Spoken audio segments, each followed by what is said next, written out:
This is Mushin, where the market wakes up before the sun. Fish, pepper, shouting, Okada horns, and right in the middle of it all is Tolu, selling fish for his mum. But inside his head, he's dreaming of something bigger. Tolu completed his aunt. No admission for further studies. No financial capacity to continue immediately. Just reality. The market became full-time again. Fish, pepper, noise. But deep inside, he knew this could not be the final version of his life. One evening, while recording daily sales, he noticed patterns. Certain days brought more profit. Certain customers always negotiated harder. He searched online. Jobs that analyze business numbers. Data analyst. He read carefully. It required logic, comfort with numbers, understanding trends, and most importantly, training. The articles were clear. You don't become a data analyst by wishing. You learn Excel, SQL, charts, dashboards. You practice. You struggle. You repeat. And was not the barrier. Lack of skill was. Tolu made a quiet decision. If he could dedicate time daily, even from the market, if he could invest in proper training, if he could discipline his mind, he could thrive. Not because it was easy, but because he would be trained. The first day of Excel class, he was lucky to find a kind course mate who were ready to share their laptops with him. Tolu thought it would be simple, typing and clicking, but then the instructor said, rows, columns, cells, formulas. And suddenly, this was not church Excel anymore. He tried explaining it at home. Mama, Excel helps you calculate profit. But to them, Excel sounded like something they hear in church on Sunday.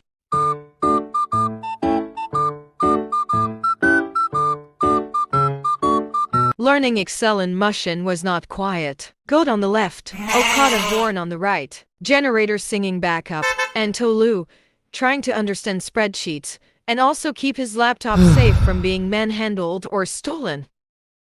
Then something clicked. Rows are like pepper baskets. Columns are like daily sales. Formulas are how mama calculates profit in her head. Suddenly, Excel was no longer strange. It was just organized life. Just when Tolu was understanding the assignment, room, darkness. Nipa had spoken. The room went silent. His phone battery was low, and his deadline was not. Outside, the compound generator coughed like an old man. No fuel, no light. Tolu calculated silently. Data analysis was easier than calculating how to get electricity in Mushin. But quitting was not an option, so Tolu adapted. He wrote his notes on paper, practiced formulas by hand. If there was no power, he would become his own power. When your dream is bigger than your resources, you borrow courage, and sometimes you borrow laptops. The laptop was old, scratched, heavy, but to Tolu, it felt like opportunity. That night, he worked carefully. Every click felt expensive. Every key press felt fragile. The laptop's fan roared louder than the generator outside. But Tolu refused to panic. This borrowed machine was his bridge.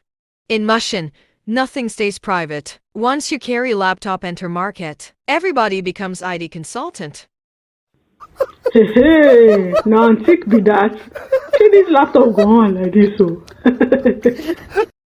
Then it happened. The screen froze. Error. For a moment, fear stood still. What if it spoils? What if he cannot replace it? But quitting? That one was not an option. Tolu, leave the computer now. Stand up, make it come attend to customer.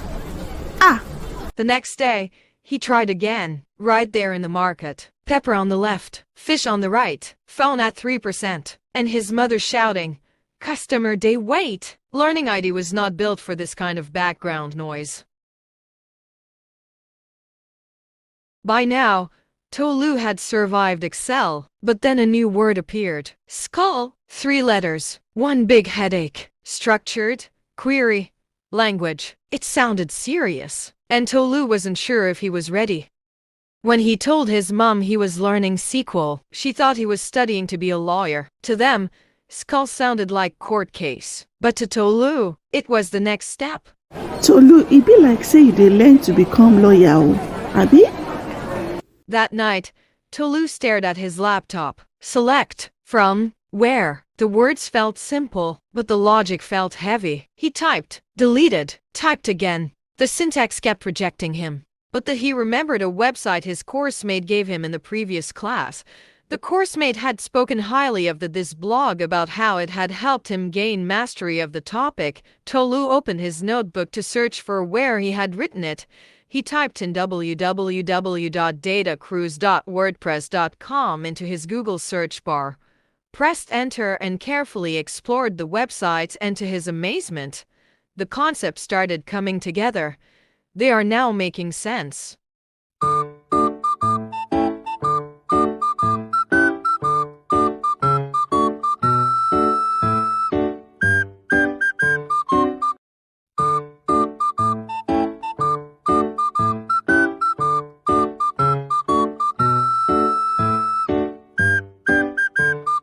Then it clicked. Select red pepper from market, where price is cheap. Suddenly, Skull wasn't foreign anymore. It was just asking questions, the same way market customers do every day. And for the first time, Tolu smiled.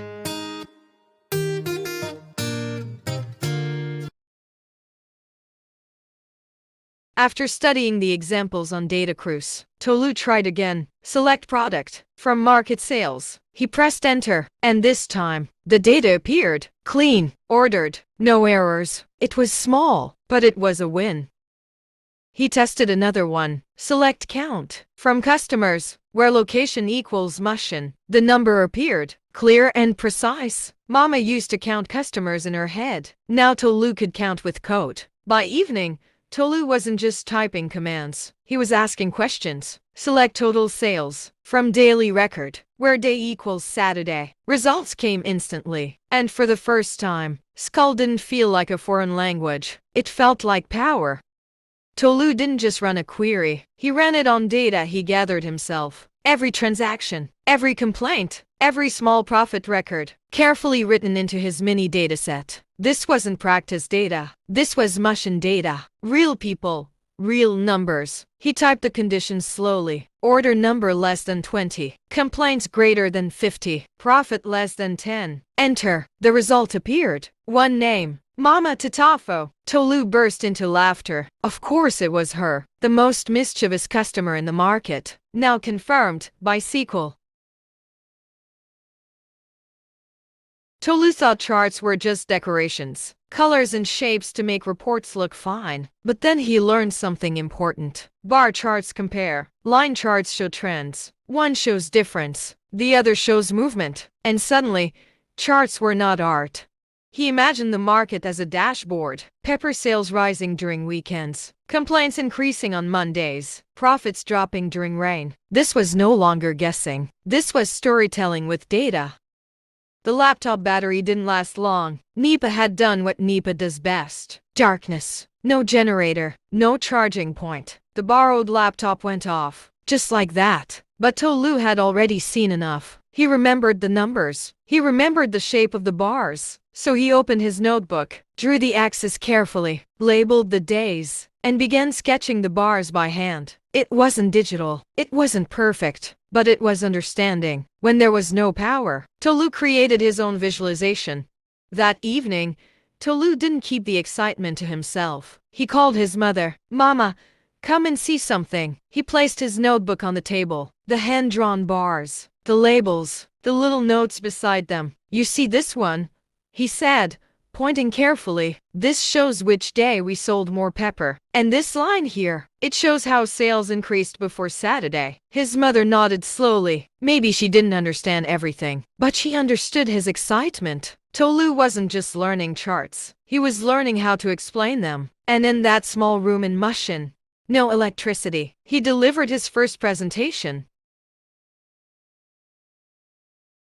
The assignment was due by PM, but by PM, Tolu was still in the market. Fish on the table, pepper in baskets, customers negotiating prices like it was a sport. His phone buzzed. Submission closes in 2 hours. He checked the time, calculated quickly. Sell, record, submit. Between weighing fish and collecting change, Tolu opened his notebook, reviewed his skull answers, cross-checked his chart sketch. When customers slowed down, he typed, When they rushed in, he paused. No quiet library, no study desk, just discipline. And at 5:58 p.m., standing behind the fish table, Tolu pressed submit. Not perfect conditions, but perfect commitment. When customers slowed down, he typed. When they rushed in, but Tolu didn't stop at submitting the assignment. He went further. Instead of using random practice data, he used market data, real transactions, real sales, real complaints. He built a simple dashboard showing best-selling product, most profitable day, customers who complained the most. It wasn't fancy, but it was real. And when his lecturer opened the file, the room went quiet.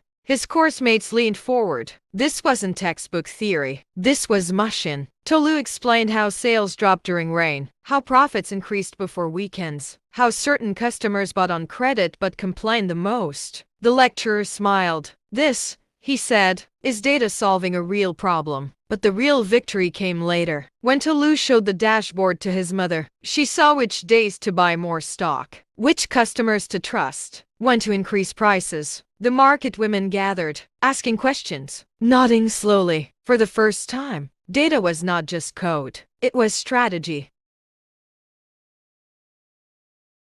After his market dashboard presentation, his lecturer called him aside. Tolu, he said, you're not just learning. You're applying. It's time you start looking for jobs. He wrote down a few job blog websites, entry-level data roles, internship platforms, graduate programs. That night, Tolu didn't just scroll for fun. He searched with intention. Data analyst, junior BI assistant, reporting intern. The journey had shifted. But Tolu knew one thing. Skills are not enough. You must show them. So he returned to datacruise.wordpress.com. He studied guides on how to structure a portfolio, how to document projects, how to explain your impact. He created an online portfolio, uploaded his Mushin market dashboard, added screenshots, explained the business problem, documented how he cleaned the data, included skull snippets.